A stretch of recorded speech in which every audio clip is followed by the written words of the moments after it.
Sans question-réponse sur la Vierge Marie. Pour mieux comprendre et aimer la Vierge Marie, pour avoir réponse à toutes questions que nous nous posons sur la mystérieuse de cette dame très simple, le livre écrit par le Père Jean et Guillaume Osukicho est là pour nous. Sans question-réponse sur la Vierge Marie. Style simple, académique et pastoral. C'est toute la doctrine mariale et chrétienne exposée avec élégance. La Vierge Marie dans l'Ancien Testament, chez chacun des évangélistes, dans les épîtres de Saint Paul, au tout premier siècle de l'Église, à travers les différents dogmes, dans la spiritualité chrétienne, dans la lutte contre le démon, chez les protestants, chez les orthodoxes, tout pour comprendre le mystère marial. C'est avec Sans question, réponse sur la Vierge Marie.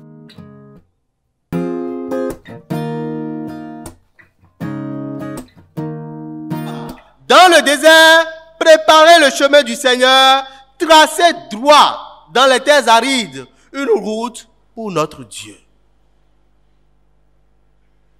Ce que nous entendons là cadre parfaitement avec ce deuxième dimanche du temps de l'Avent, parce que la voix qui proclame dans le désert et dont on nous a parlé dans l'Évangile, c'est la voix de Jean le prophète. Mais ceux-ci ne connaissaient pas Jean. Isaïe ne connaît pas Jean-Baptiste, puisque Isaïe est bien antérieur à Jean-Baptiste.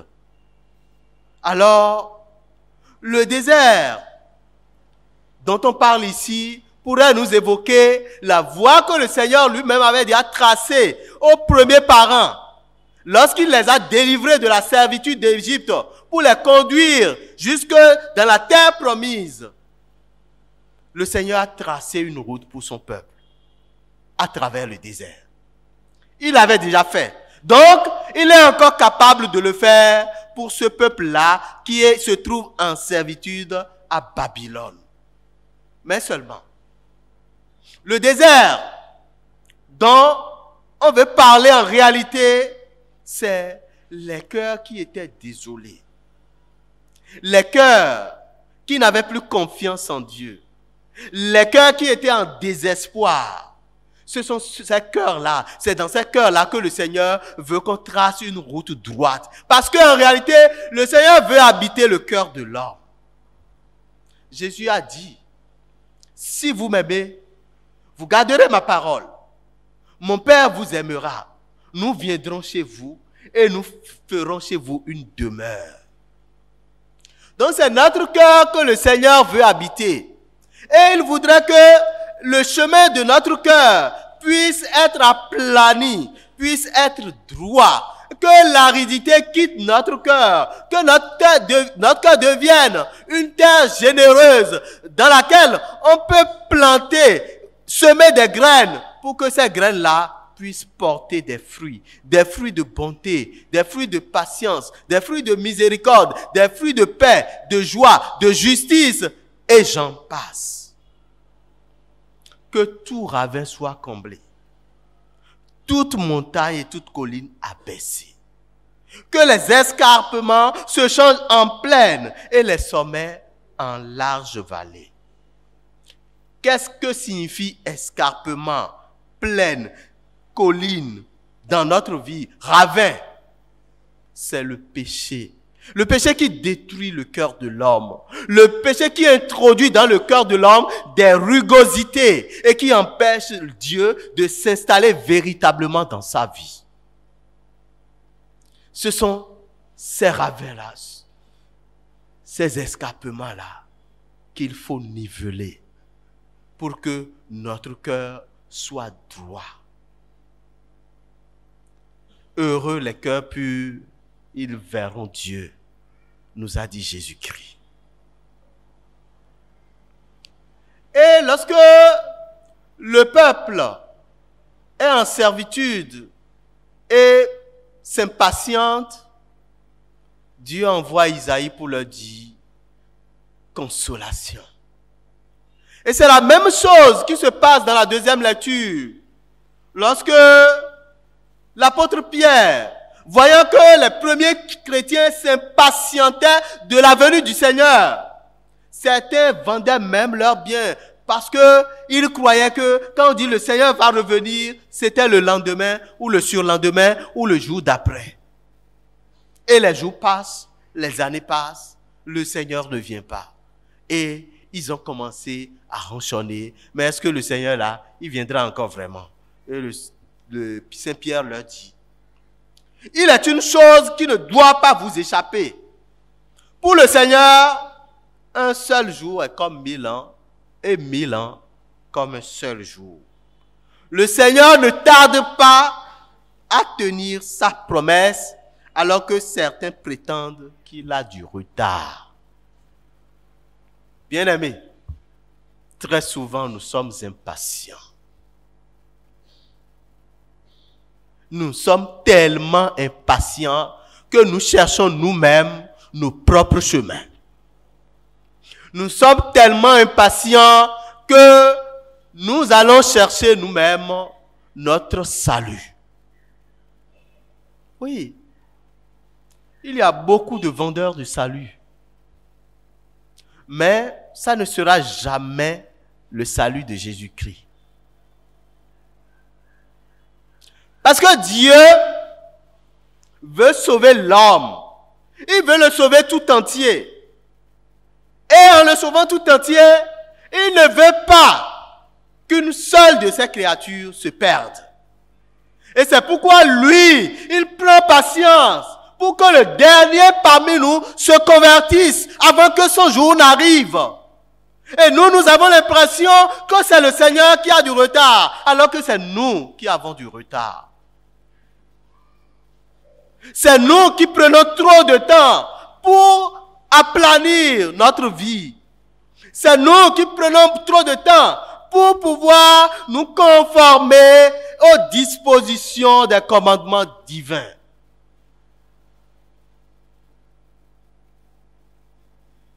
Mais le prophète Habakkuk nous dit aussi, si le Seigneur semble tarder, attends-le. À son heure, il viendra à coup sûr. Ce n'est pas à nous de hâter l'heure de Dieu. L'heure de Dieu viendra avec ou sans nous. Parce que lorsque nous récitons la prière du Notre Père, nous disons que ta volonté soit faite. Nous n'allons pas remplacer notre volonté, notre propre volonté, par la volonté du Seigneur. Non. Il est vrai que dans certaines situations tellement difficiles, nous voulons des solutions express. Mais le Seigneur, lui, sait à quel moment répondre favorablement à nos demandes pour que ces demandes-là puissent nous être utiles.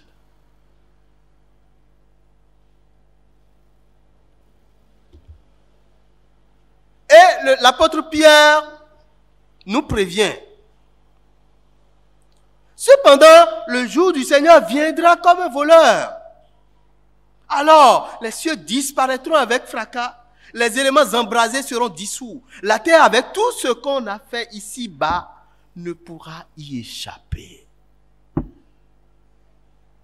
Ainsi, puisque tout cela est en voie de dissolution, vous voyez quels hommes et quelles femmes vous devez être en vivant dans la sainteté, la piété.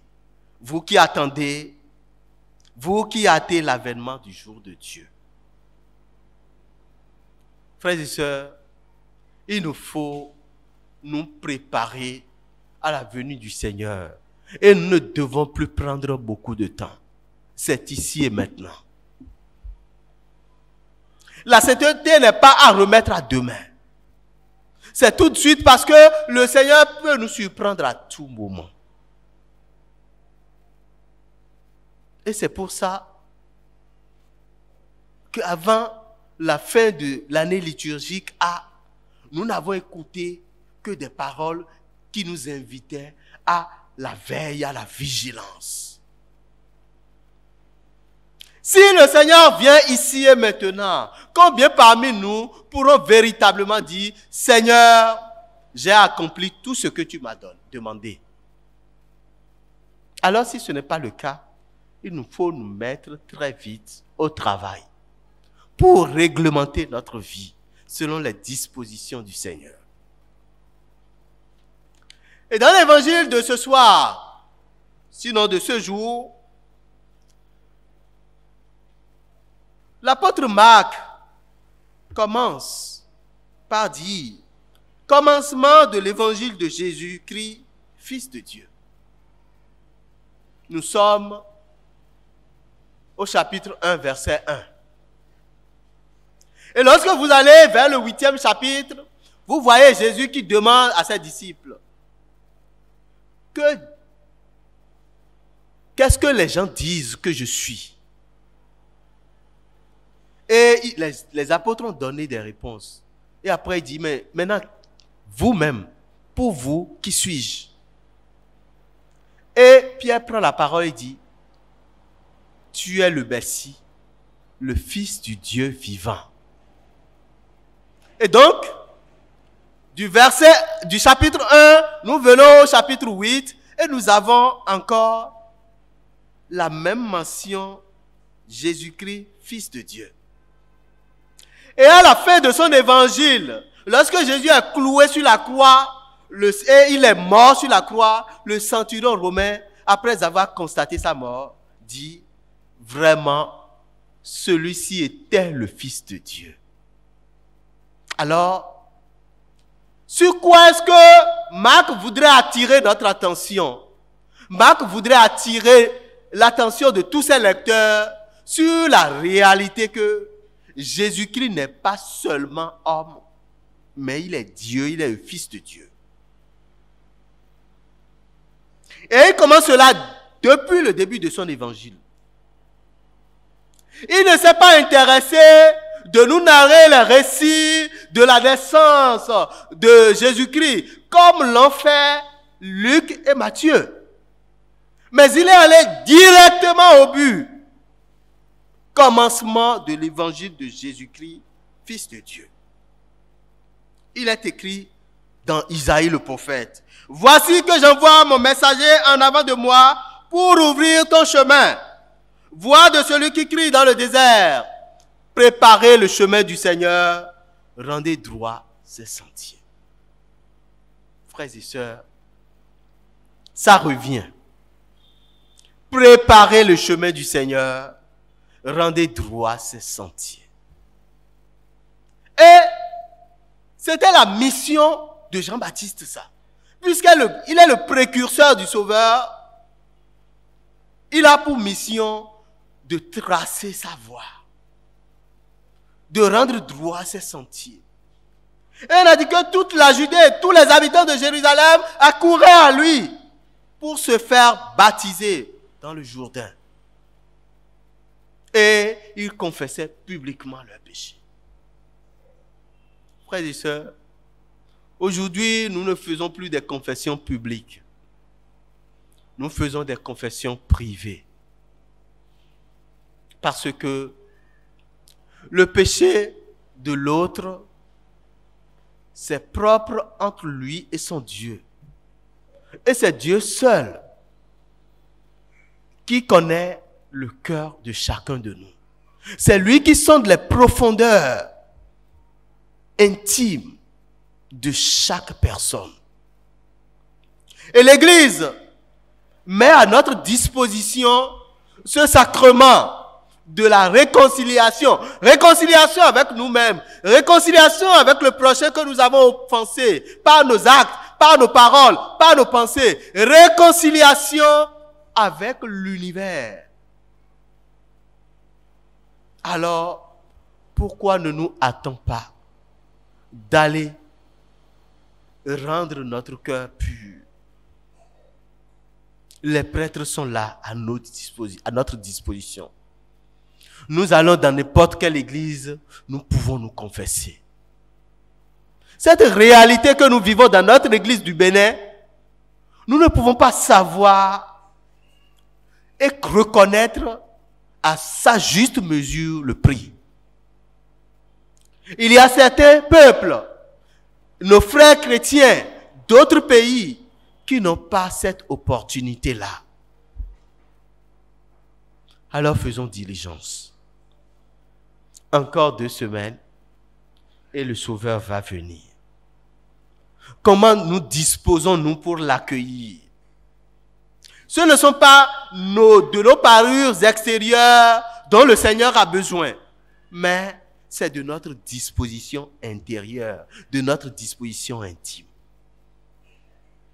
Parce que Dieu, il veut être présent en nous.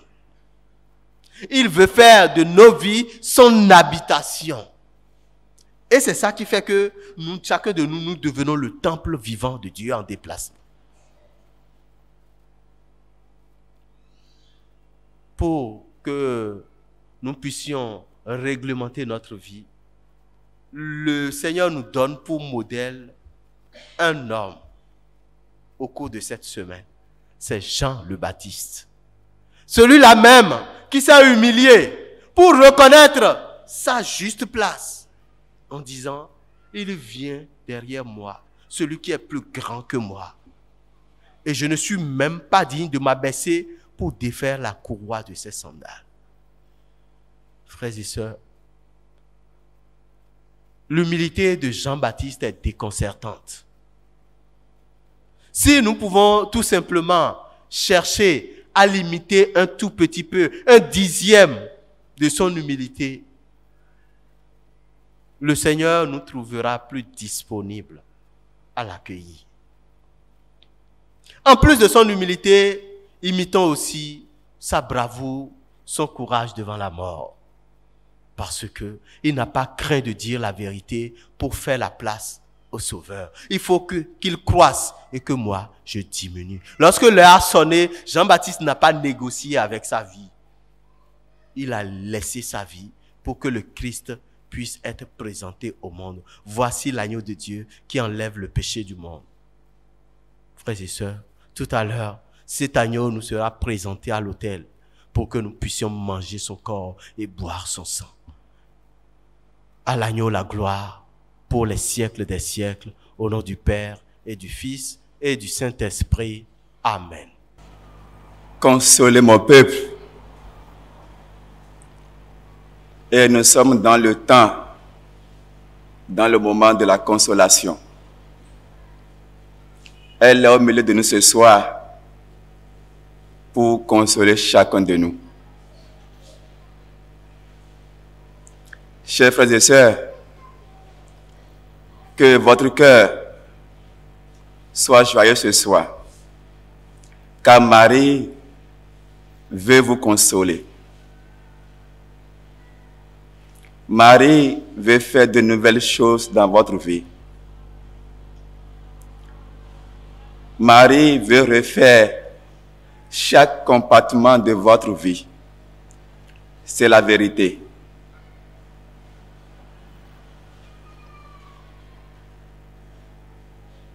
Au pied de la croix, Jésus t'a demandé d'accueillir Marie comme ta mère. Ce n'est pas un hasard, car il sait que tu as besoin d'elle. Alors ensemble, nous allons confesser ceci. Vous allez répéter après moi. Merci Seigneur Jésus de m'avoir accordé la grâce de recevoir ta mère comme ma mère. Vierge Marie, je confesse publiquement que tu es ma mère. Frères et sœurs, à présent, contemplez la Vierge Marie.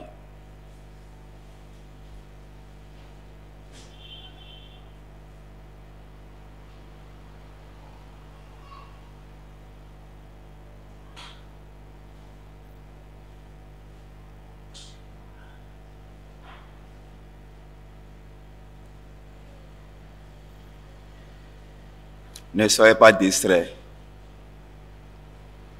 Portez tout votre cœur sur la Vierge Marie.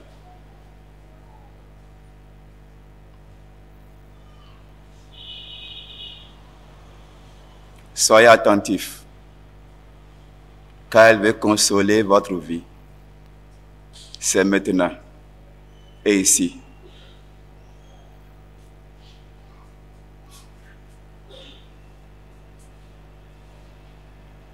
Elle sait déjà tous tes problèmes.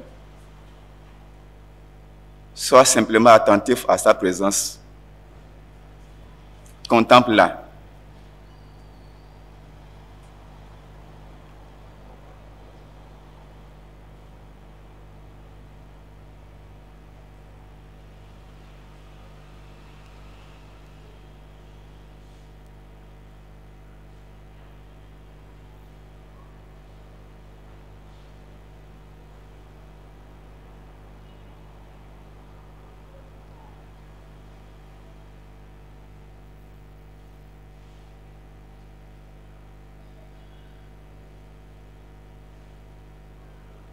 Maintenant, commence par citer tes difficultés, les vallées dans lesquelles se trouve ta vie. Commence par les remettre dans les mains de la Vierge Marie et attends-toi de ce qu'elle te relève.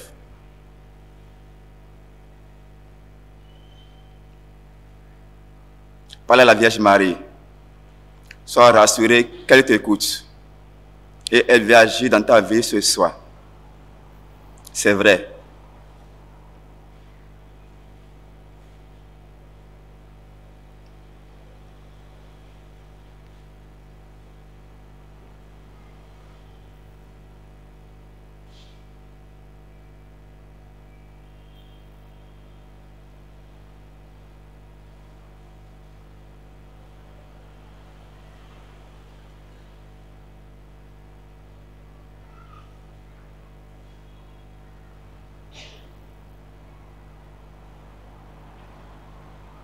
Sois confiant. Parle simplement. Elle va agir.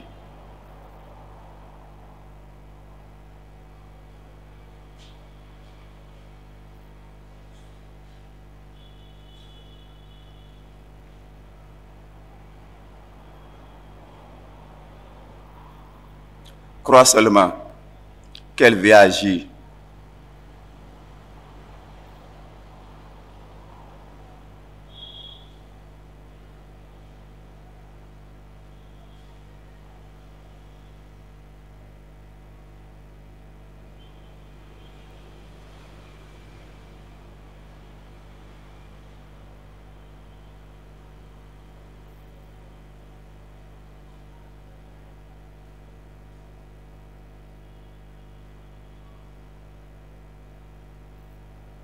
Et Marie a changé ton histoire ce soir. Marie a changé ton histoire. Elle a essuyé tes larmes. C'est la vérité. Tu vas répéter avec moi. Vierge Marie,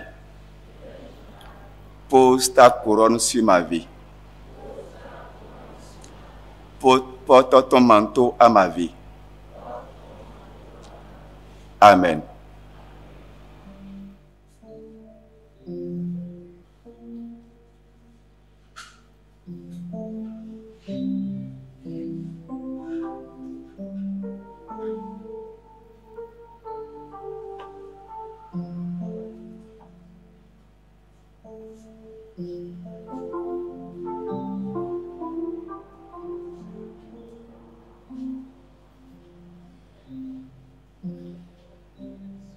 Dans nos vies,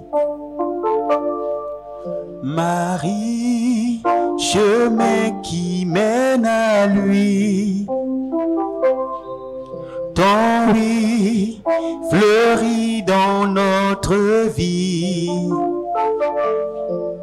Merci pour ce cadeau béni, ô Marie, Marie, tendresse dans, ô Marie, Marie, chemin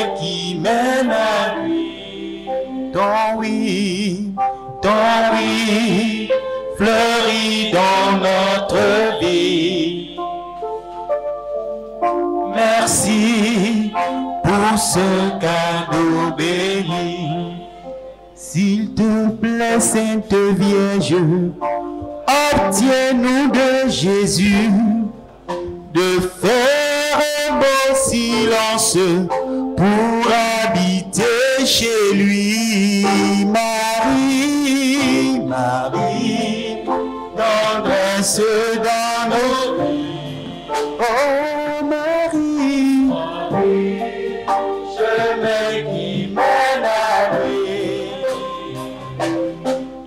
Oh oui, fleurit dans notre vie.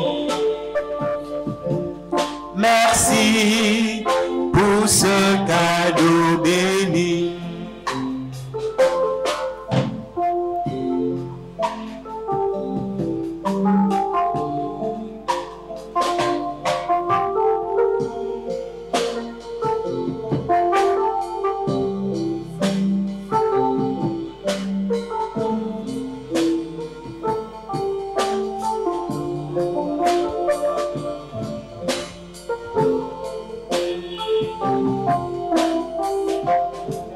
S'il te plaît, Sainte Vierge, obtiens-nous de Jésus de faire un beau silence pour habiter chez lui. Marie,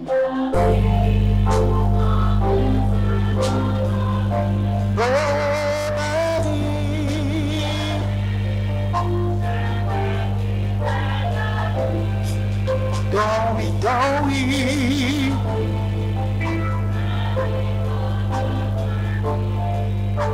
Merci, merci pour ce cadeau béni.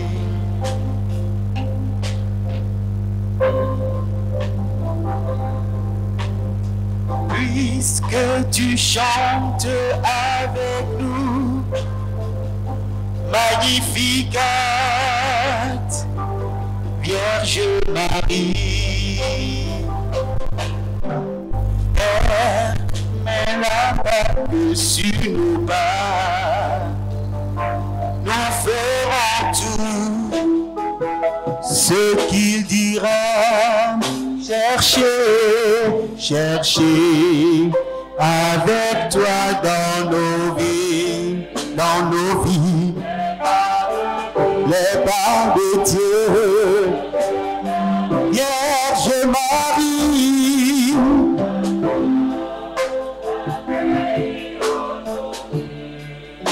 prions le Seigneur.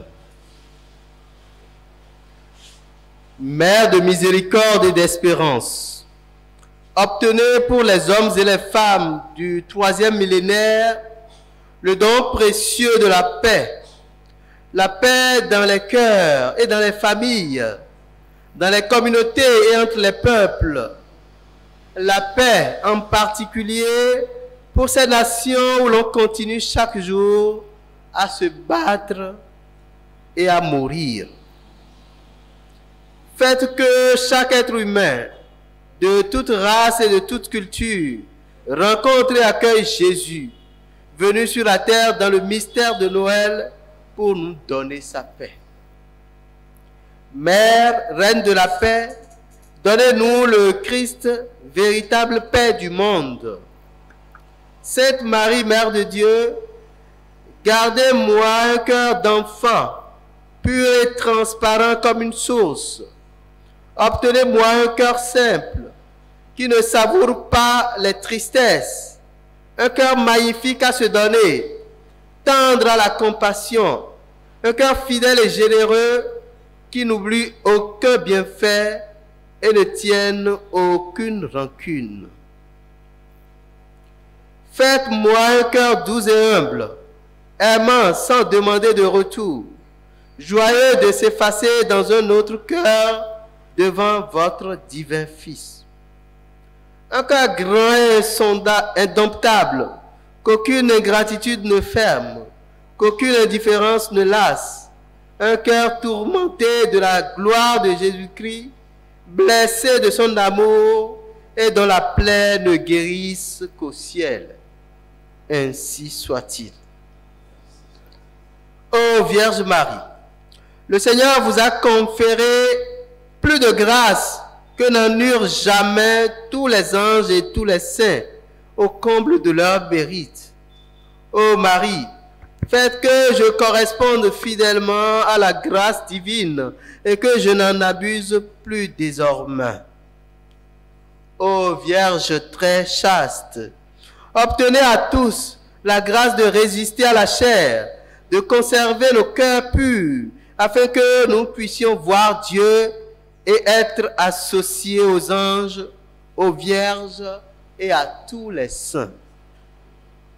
Marie, Mère de Jésus, notre Mère, priez pour nous maintenant, afin que les hommes se réveillent, vous entendent, vous répondent et vous fassent confiance. Marie, ma Mère, priez pour nous maintenant, afin que les âmes viennent vers vous, qui les conduirez à Jésus. Ô Mère, maintenant, faites luire la lumière pour nous montrer la voie du salut. Je crois et confesse votre immaculée conception. Amen.